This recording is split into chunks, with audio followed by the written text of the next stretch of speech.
Teman-teman yang saya cintai karena Allah Subhanahu wa taala, pertama ketika kita mendidik anak-anak, maka yang perlu kita lakukan adalah bersyukur terlebih dahulu kepada Allah Subhanahu wa taala. Karena yang namanya anak itu adalah hadiah dari Allah Subhanahu wa taala, rizki dari Allah Subhanahu wa taala.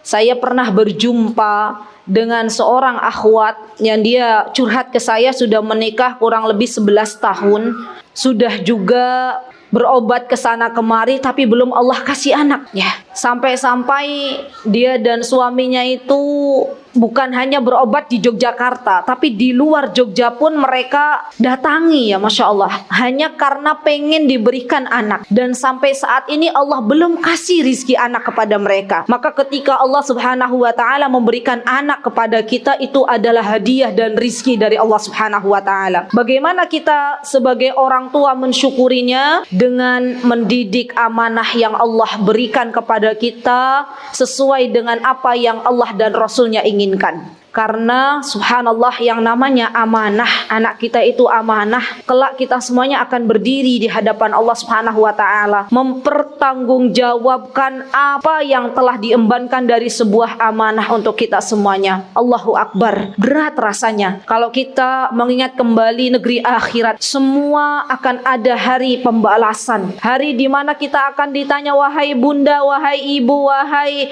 umi, apa yang kau lakukan dulu terhadap anakmu? Apakah kau berikan hak-hak mereka? Apakah engkau telantarkan hak-hak mereka? Semua kita akan ditanya oleh Allah Subhanahu wa taala. Maka semoga kita semuanya bisa mensyukuri atas nikmat Allah Subhanahu wa taala kepada kita, yaitu anak-anak kita, dengan penuh rasa syukur, dan kita memantaskan diri menjadi orang tua salihah. Setelah kita bersyukur, maka yang kedua, mendidik dengan cinta itu dengan penuh kelembutan.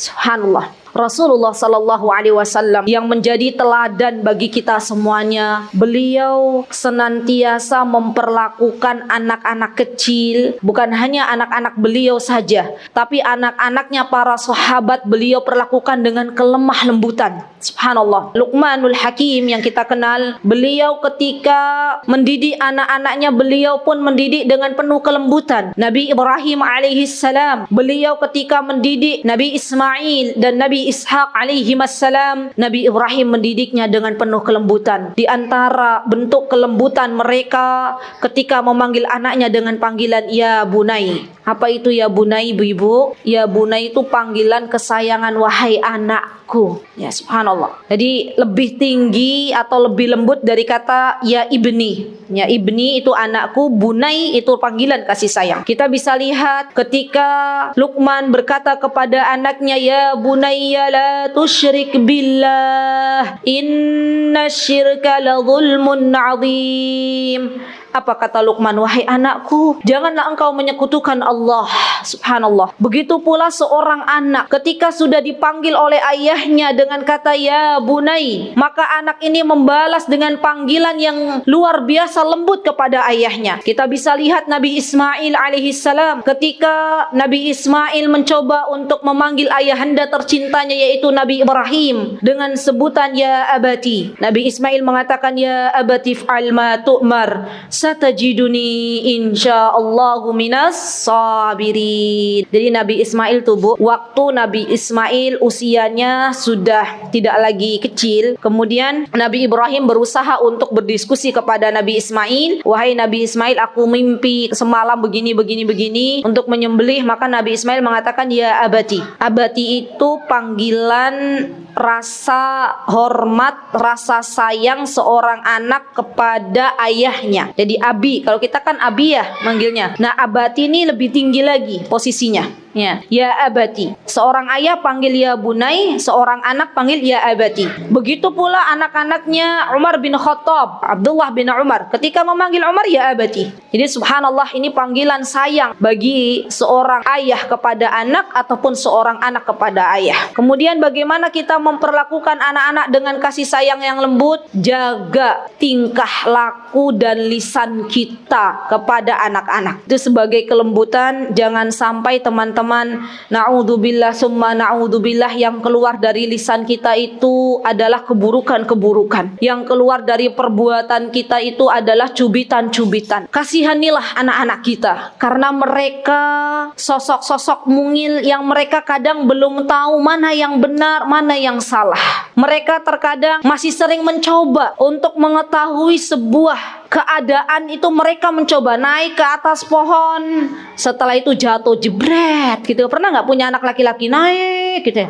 Itu kan kadang anak-anak laki-laki kan nggak bisa diprediksi kan, naik, ibunya udah ketar-ketir tuh, jatuh, ternyata dia bilang, oh jatuh dari pohon tuh sakit. Dia cuma pengen merasakan, oh ternyata sakit gitu ya. Nah jangan sampai kita sudah anak kita sakit, kita maki-maki dengan lisan kita. Subhanallah, di mana kelembutan kita dalam mendidik anak-anak kita? Kita katakan sakit nak gitu ya, iya umi sakit ya, sekarang apa yang bisa umi bantu ya? Subhanallah, ini yang seharusnya kita lakukan kepada anak-anak kita. Jangan sampai melakukan anak-anak kita dengan kekerasan, akhwat. Karena subhanallah, kalau kita memperlakukan anak-anak kita dengan kekerasan, maka jangan heran kalau kita sudah sepuh, sudah lansia, anak-anak kita memperlakukan keras kepada kita ya. Kata Imam Ibnul Qayyim, sungguh orang tua akan menyesal jika nanti anaknya memperlakukan kasar kepadanya, karena perlakuan orang tua kepada anaknya di masa kecil. Subhanallah, maka perlakukanlah anak kita dengan cinta, dengan kelembutan dari hati yang paling terdalam. Subhanallah. Kemudian di antara bentuk rasa cinta kita kepada anak-anak adalah kita memberikan hadiah terbaik, dan tidak ada hadiah terbaik dari kedua orang tua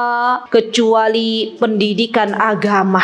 Ibu-ibu yang dimuliakan Allah, ketahuilah kita sebagai wanita, sebagai seorang ibu itu madrasah, sekolah pertama bagi anak-anak kita. Maka sepatutnya kita semuanya bisa menjadi guru yang luar biasa untuk anak-anak kita. Kita lihat orang-orang besar, ulama-ulama besar seperti Imam Asy-Syafi'i rahimahullah, seperti Imam Bukhari rahimahullah, seperti Anas bin Malik radhiyallahu anhu. Mereka memiliki sosok-sosok ibu yang luar biasa di belakangnya. Kita tahu teman-teman bahwasanya kita sesungguhnya bisa mengajarkan anak-anak kita alif, ba, ta, dan juga kita bisa mengajarkan surah Al-Fatihah kepada anak-anak kita. Bisa dibayangkan ibu-ibu, kalau seandainya ibu-ibu ajarkan tuh ke anak-anak ya, alif, ba, ta, ajarkan surah Al-Fatihah, alhamdulillahirabbil alamin. Pelan-pelan anak-anak kita mau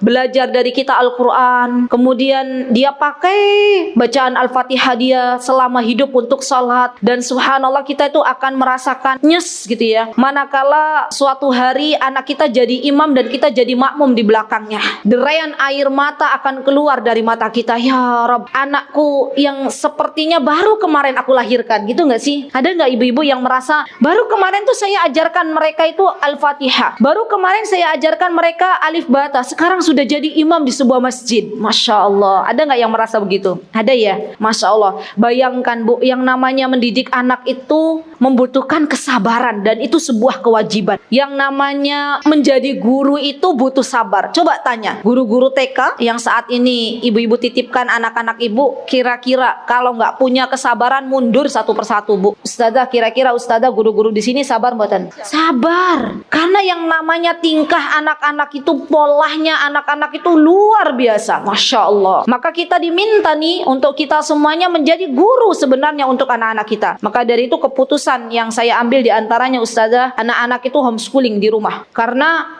kelak benar atau tidaknya anak kita dalam menjalani kehidupan, yang akan ditanya tuh bukan guru anak-anak kita, bukan sekolah anak-anak kita, tapi kita sebagai orang tua yang kelak akan ditanya oleh Allah Subhanahu wa taala. Seorang guru harus punya ilmu untuk diajarkan kepada anak-anaknya. Maka kita sebagai seorang ibu, kalau kita mengaku cinta kepada anak-anak kita, sering-seringlah datang ke majelis ilmu. Kita isi gelas-gelas kosong kita dengan ilmu. Air yang saat ini berada ada di depan saya yang sekarang berisi air ini bisa saya berikan ke Ustazah Ummu Sabit yang ada di samping saya, karena ada airnya gelasnya. Coba bisa dibayangkan nggak kalau gelasnya nggak ada airnya? Kira-kira saya bisa memberikan sesuatu kepada beliau? Bisa nggak, Bu? Tidak bisa, karena nggak ada airnya. Sama orang tua yang dia tidak memiliki ilmu untuk bisa diajarkan ke anak-anak, maka dia tidak bisa memberikan. Subhanallah, anak-anak kita butuh Al-Quran, butuh kita ajarkan Al-Quran. Orang tuanya jangan malu datang ke halaqah tahsin, belajar Al-Quran lagi, belajar mempelajari tajwid, belajar mempelajari makharijul huruf. Tujuannya apa? Untuk mengajarkan kembali kepada anak-anak. Subhanallah. Dan ini PR ya teman-teman, karena kadang seorang ibu itu mereka nggak mau riweh, nggak mau ribet. Yang penting anakku iso ngaji, saya masukkan di taud maba, kemudian saya pengennya anak saya keluar dari situ pintar ngaji Al-Quran. Subhanallah. Di mana tanggung jawab kita sebagai orang tua? Maka wajib bagi kita untuk terus belajar ilmu agama, karena kita semuanya adalah guru bagi anak-anak kita. Kemudian yang keempat, ketika kita mendidik anak-anak kita, jadilah sosok-sosok seorang ibu yang memberikan teladan yang baik untuk anak-anak kita. Subhanallah. Bu, kesempatan untuk kita menanam amal jariyah itu terbuka lebar ketika kita menjadi seorang ibu. Begitu pula kesempatan untuk menebarkan dosa jariyah itu juga terbuka lebar bagi anak-anak kita dan bagi kita sebagai orang tuanya. Ada kalanya orang tua dia bisa menjadi sosok teladan yang baik bagi anak-anaknya ketika dia bisa menjadi seorang ibu yang memiliki akhlak yang mulia, ketika dia bisa menjadi seorang ibu yang mentauhidkan Allah Subhanahu wa ta'ala, ketika dia bisa menjadi seorang ibu yang dia menjadi panutan bagi anak-anaknya. Anak itu, Bu, apalagi anak-anak masih balita ya, dia itu seperti spon. Semua yang dilihat dari orang tua, semua yang didengar dari orang tuanya, semuanya diserap dan akan ditiru. Terkadang orang tua merasa kaget dari mana perilaku si anak, dan tanpa disadari si anak meniru dari perilaku orang tuanya atau orang terdekatnya. Jangan pernah kita terlalu berharap anak-anak kita bisa mencintai Al-Quran kalau yang kita lihat setiap hari adalah scrollingan WA dan status teman-teman. Jangan pernah kita berharap banyak anak-anak kita mencintai Allah Subhanahu wa ta'ala kalau kita ibadahnya saja yang namanya sholat masih ditunda-tunda. Subhanallah. Jangan pernah kita berharap anak kita mau menjadi anak yang salih kalau kita belum menjadi sosok ibu yang memiliki akhlak yang mulia. Sungguh, Bu, teman-teman, apa yang mereka dengar dari kita itu semuanya dicontoh. Bahkan ribuan nasihat yang keluar dari mulut kita itu belum tentu masuk ke dalam diri anak-anak. Berbeda dengan apa yang kita contohkan langsung. Subhanallah, kemarin tanpa disengaja ya, anak saya yang kecil itu berkata kepada saya, "Umi, usia 5 tahun Musabit, katanya aku mau bikin dapur umum ya. Untuk siapa, Nak? Untuk orang-orang fakir miskin sama orang-orang korban gunung meletus gitu." Saya pikir dari mana? Saya belum pernah menyuruh anak saya untuk bikin dapur umum. Anak usia 5 tahun. Oh, ternyata dia ambil pelajaran ketika kami berkunjung ke Lumajang. Jadi kami, saya, suami, anak-anak itu kami bawa, kita tidur di posko waktu itu,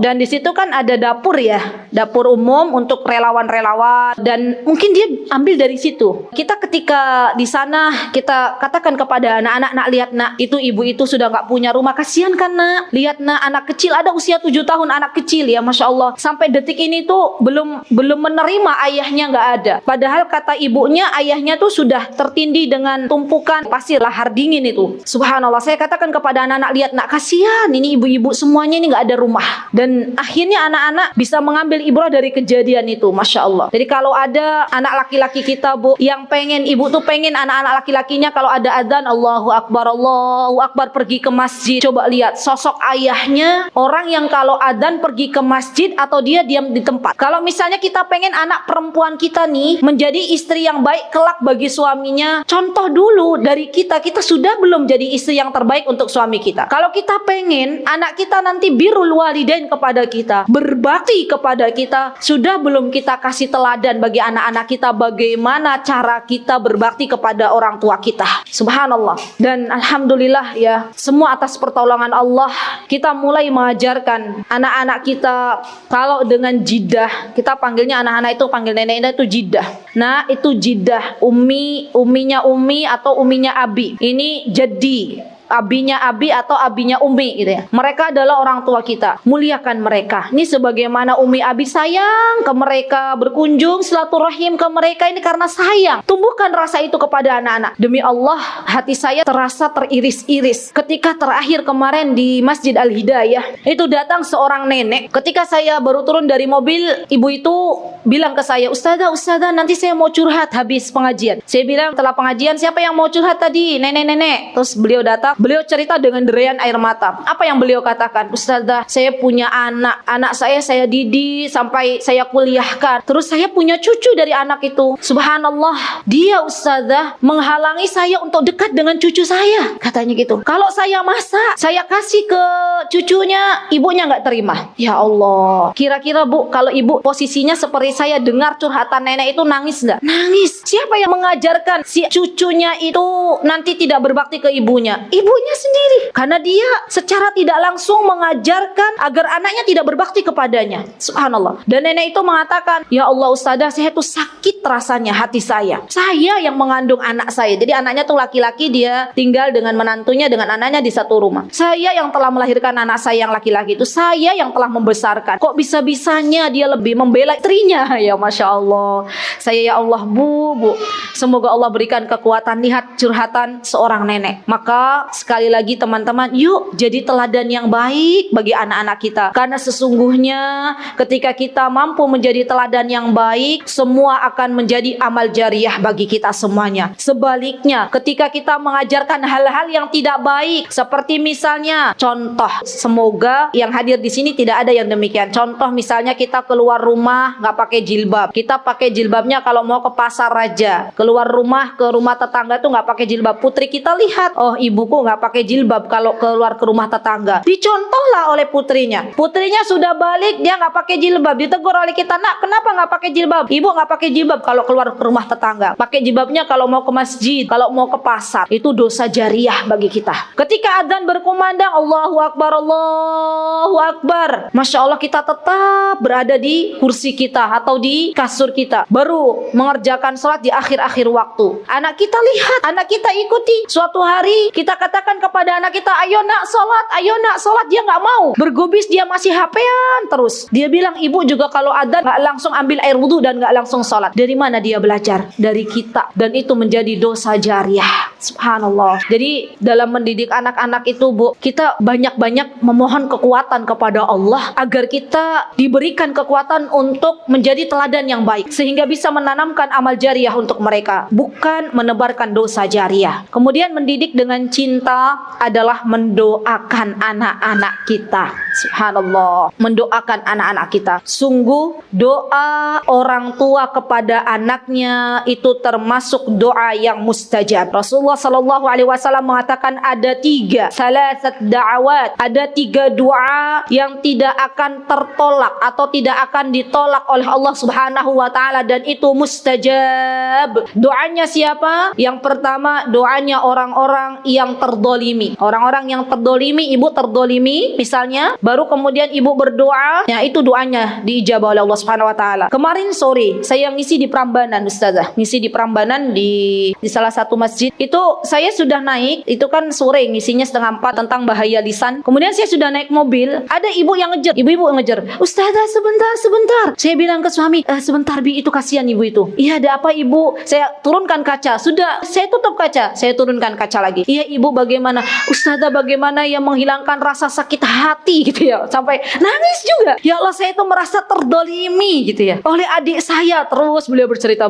Ya Allah Bu, lepaskan Bu, berat Bu. Iya Ustazah, berat, ganjelan Ustazah gitu ya. Ibu berdoa deh, berdoa kebaikan untuk adik ibu. Semoga Allah berikan hidayah. Tapi saya tuh terdolimi, katanya begitu. Bu, yang namanya doanya orang terdolimi itu ijabah, diijabah oleh Allah, mustajab. Doa ibu, doa didengar oleh Allah Subhanahu wa taala. Sampai saya tuh Bu meninggalkan ibu itu dalam keadaan menangis, rasanya nggak tegel gitu. Ya Allah, ya Rabbnya. Kemudian yang kedua, doa mustajab itu orang yang sedang safar. Ibu kalau sedang safar keluar kota, biasanya kan kita itu terlalu tersibuk dengan HP ya. Padahal ketika kita safar itu termasuk waktu mustajabnya untuk berdoa. Saya sering dan alhamdulillah wa syukurulillah Allah berikan kesempatan kepada kami ketika safari dakwah tadi Ustazah Ummu Sabit bilang sampai ke Bali. Itu kami ajak anak-anak pakai mobil Bu nyebrang dari Banyuwangi itu kita nyebrang bareng. Pernah juga ke Palembang, ke pelosok Palembang itu kita naik pesawat. Panitia alhamdulillah mengizinkan kami untuk bawa anak-anak dan kami tuh nggak tega rasanya kami berdakwah keluar kota safari dakwah. Anak-anak dititipkan ke neneknya tuh sama sekali bukan tipe kami lah. Kami bawa ya dan disitulah anak-anak dapat pelajaran-pelajaran yang berharga. Dari traveling kita, dari safari dakwah, anak-anak bisa langsung melihat secara real bagaimana kondisi mad'u. Dan itu ibu-ibu bisa lakukan ketika sedang safar. Biasanya anak-anak itu happy, senang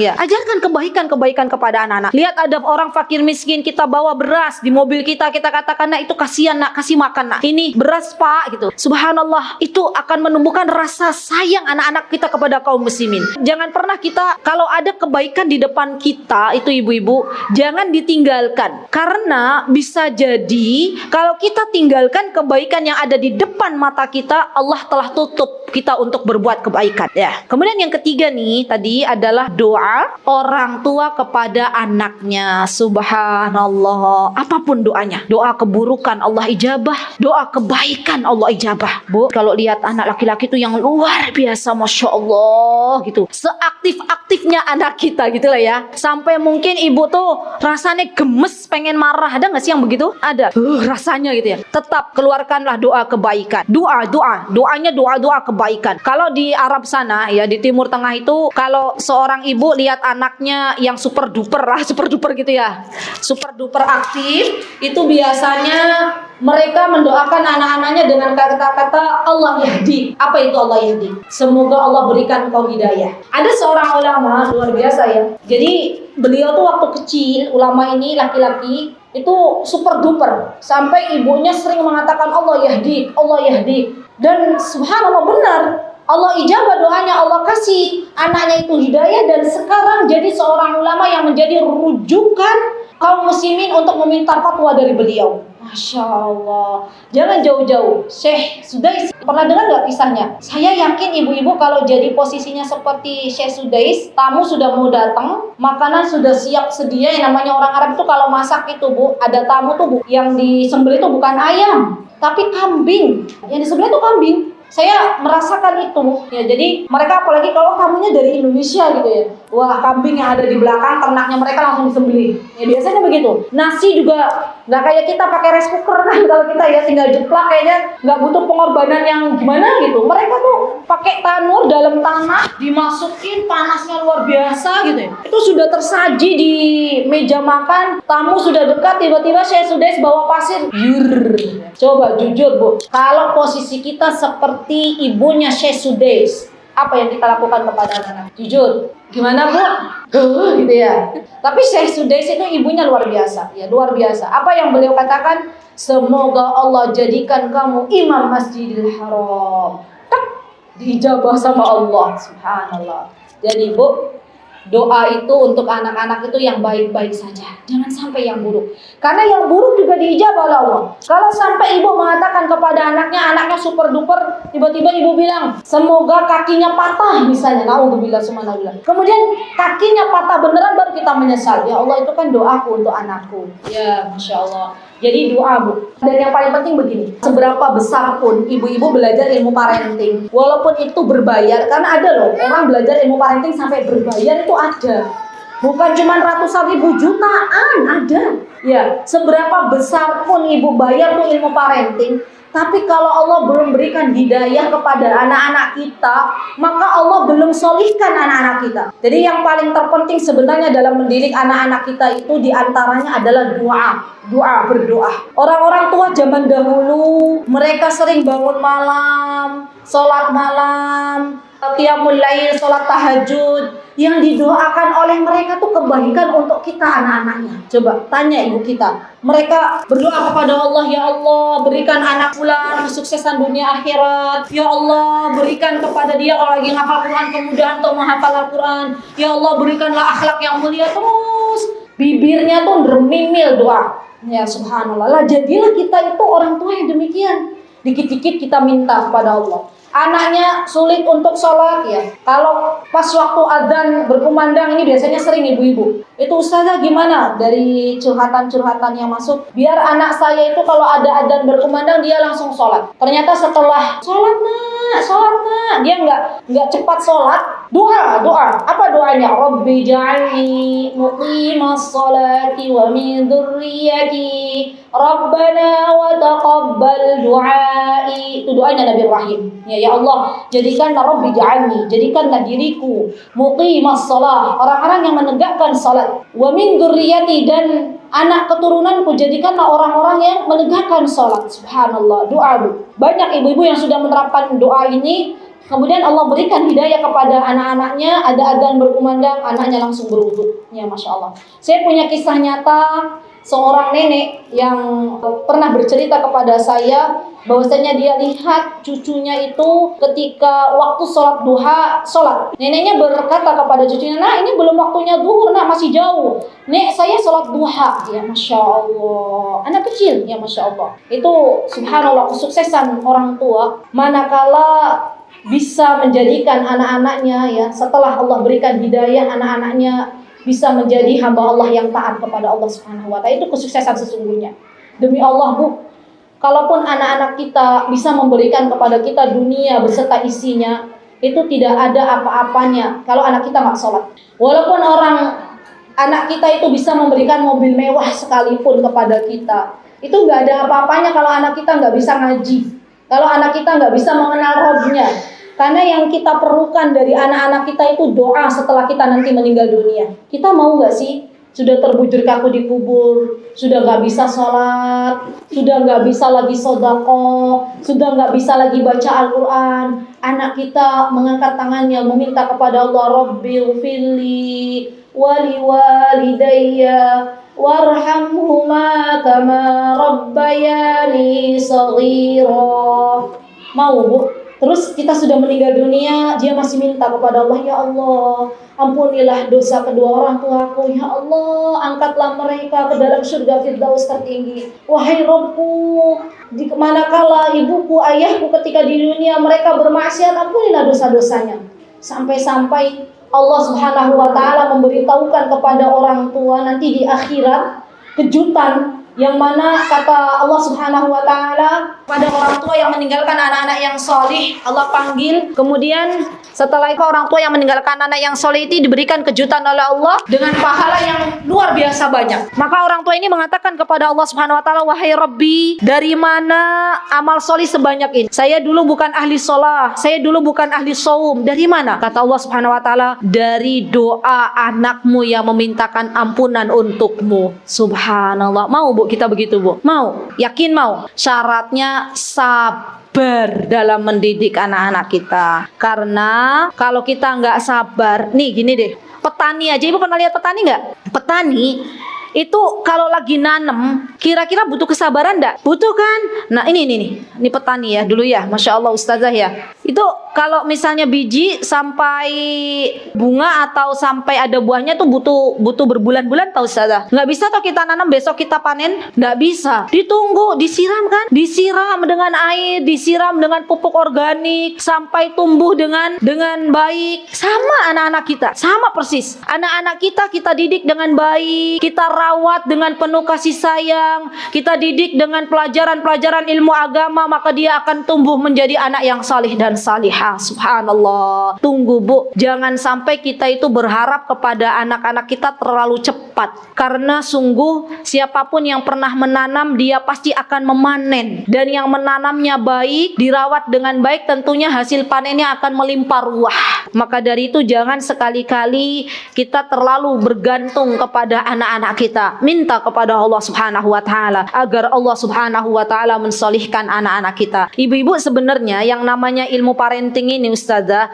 nggak bisa satu pertemuan. Nanti kalau masih ada yang kurang, sudah ada di YouTube kami Mutiara Hikmah itu sudah fase-fase. Jadi fase yang pertama dari lahir sampai usia tufulah, usia sekitar sebelum 7 tahun. Itu usia tufulah ada. 7 tahun sampai 10 tahun itu ada usia mumayyiz. Nanti usia 10 tahun sampai 14 tahun itu ada, saya sudah pernah membahasnya. Usia praakil balik. Dan subhanallah, dalam mendidik anak-anak itu kita harus lihat tahapan-tahapan usianya. Anak-anak kita yang masih kecil tidak bisa kita samakan pendidikannya dengan anak-anak kita yang usianya sudah belasan tahun. Ibu-ibu yang sekarang punya anak belasan tahun, jadikan mereka sahabat. Jadikan mereka sahabat, bukan lagi perintah dan perintah. Subhanallah teman-teman yang dimuliakan oleh Allah, saya sekarang alhamdulillah dikarunia anak yang usianya sudah 16 tahun dan sudah 12 tahun, perempuan. Maka saya nggak malu kalau harus duduk bersama anak saya dalam satu halaqah bersama syekhoh. Ya, karena saya ingin jadi sahabatnya mereka. Saya ingin anak-anak saya nyaman untuk belajar dengan syekhoh. Saya ingin mendengar anak-anak saya bercerita dan saya jadi sahabat untuk mereka. Maka kalau ibu-ibu nih punya anak-anak usia SD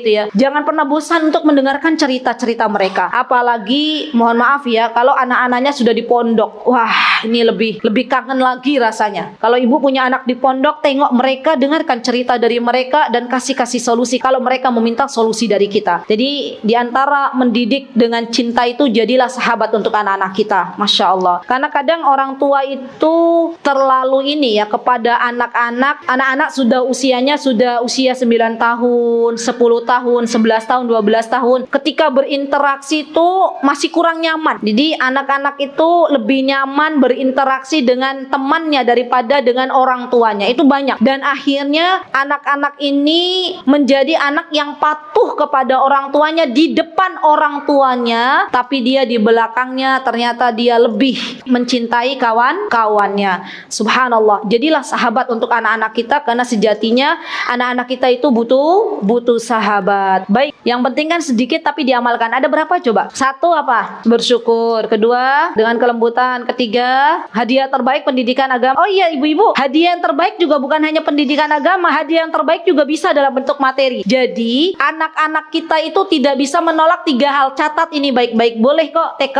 sini meniru juga boleh. Anak-anak itu tidak bisa menolak dari 3 hal. Yang pertama, anak-anak kita itu pasti mereka mau menerima hadiah. Mau hadiah bentuk materi, mau. Yang kedua, anak-anak kita itu tidak menolak dari bermain. Ada nggak ibu punya anak lagi bermain, udah bosen main, maunya belajar, maunya masak, itu kan pengen bermain. Bahkan ada loh seorang ibu yang bilang, ya Allah, anakku tuh main terus. Artinya main itu adalah sesuatu yang menyenangkan bagi anak-anak dan mereka tidak bisa menolaknya. Dan yang ketiga itu berkisah. Ya, berkisah. Mereka dapat kisah itu senang banget. Ini sudah saya praktekkan nih Ustazah di tempat kami di Sekolah Alam Tahfiz Unggulan. Anak-anak TK preschool kan mereka masih yang belajar di sana masih TK. Itu kita kalau hari Jumat kita kasih hadiah. Ya, kita kasih hadiah reward, itu hadiah bagi anak-anak dari mulai kalau yang hari Senin, Selasa, Rabu, Kamis masuk Jumat, maka kita kasih hadiah. Biasanya anak-anak itu senang sekali ketika diberikan hadiah. Dan ketika kita berikan hadiah ke anak-anak, walaupun yo hadiahnya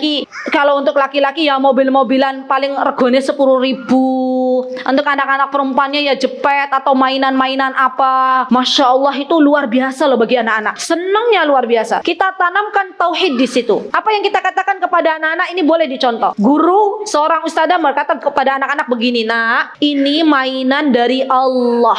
Allah yang kasih kepada ustadzah dan ustadzah kasih kepadamu karena engkau sudah berhasil untuk membaca Al-Quran dari hari Senin sampai hari Jumat. Masya Allah, dampaknya anak-anak hari Sabtu libur pengennya sekolah. Dan itu banyak wali murid yang bilang begitu, anak saya kalau Sabtu nggak mau di rumah, maunya sekolah gitu ya. Kalau libur panjang, banyak juga yang bilang, kok lama banget sih liburnya, kok lama banget gitu. Masya Allah, iya. Dan ada juga tuh anak yang ngumpulin hadiah-hadiah yang diberikan dari sekolah tuh di lemari dan nggak boleh. Ini dari ustazah, kata ustazah dari Allah, hadiah Al-Quran katanya ya. Masya Allah. Jadi hadiah itu luar biasa bagi anak-anak. Kemudian kita kita coba juga untuk berkisah. Ya, jadi di tempat kami itu ustazah setiap pagi anak-anak dapat kisah dari ustazahnya. Ustazahnya harus bisa berkisah. Pernah juga datangkan Kak Erlan ke tempat kami itu untuk berkisah. Ya Masya Allah. Ibu-ibu bisa nggak berkisah? Harus bisa. Jadi sebelum tidur tuh dikisahkan kepada anak-anak kita siapa para sahabiah kalau anak-anaknya perempuan. Kalau anak-anaknya laki-laki siapa Abu Bakar As-Siddiq, siapa Rasulullah Sallallahu Alaihi Wasallam, siapa Umar bin Khattab, siapa Ali radhiyallahu an. Kita ceritakan. Gimana kalau saya nggak bisa berkisah? Kalau berkisah lempeng-lempeng terus. Ada nggak yang begitu? Pada suatu hari Abu Bakar pergi bersama Rasulullah Sallallahu Alaihi Wasallam. Kemudian ibu lagi cerita gitu lihat anaknya udah tidur. Ya, karena lempeng. Ya, jadi tugas kita juga belajar berkisah kepada orang yang ahlinya. Ya Masya Allah. Tadi juga bermain. Masya Allah. Anak-anak tuh seneng bermain. Ya. Apalagi bermain air. Wah Masya Allah. Bermain tanah, bermain air. Itu yang mereka senang. Dan subhanallah ibu-ibu, cari-cari permainan yang bisa mengalihkan anak-anak kita dari HP. Karena zaman sekarang tuh tantangannya anak-anak bermain dengan HP masing-masing. Ya Masya Allah. Kalau sudah terjadi apa-apa kepada anak-anaknya, misalnya sudah kecanduan game, kita tanya siapa yang pertama kali kasih HP anak-anak. Kayak kemarin ada orang tua yang ketika maju ke depan pas di Prambanan, katanya anaknya itu telat masuk sekolah dan nggak